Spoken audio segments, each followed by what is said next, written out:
Hello friends, সকাল সকাল চলে এলাম কাজের সাইডে। দেখো, আজকে আমাদের কাজ হচ্ছে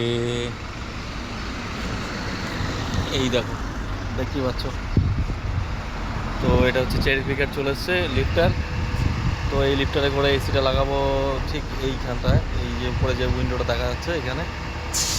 আর আমাদের কোম্পানির গাড়িতে যে দাঁড়িয়ে আছে, আর এই যে চলে এসছে আমাদের গাড়ি আরেকটা কোম্পানির। তো বাইরের দিকে কাজ, যেটা ইন্ডিয়া বাইরের দিকে হয়ে থাকে খুব রিক্সের, কিন্তু আমাদের এখানে দেখো এই গাড়ির উপরে উঠে করে কাজ করতে হবে, তো অতটা রিক্সের নেই। তো এইখান থেকে এসি যা আছে সব তুলবো উপরে। আর জাস্ট ভিউটা দেখো, ভিউটা দেখো, জাস্ট কত সুন্দর ভিউ। তো যাদের বলবো, যারা মালটায় এসির কাজ করো, তারা তো জানো যে মালটা কত সুন্দর একটা দেশ। আর যারা আসতে চাইছো তারা অবশ্যই চলে আসো, মালটাতে অনেক কাজের সুযোগ রয়েছে। আবার দেখা হচ্ছে এসিটা লাগানোর পরে।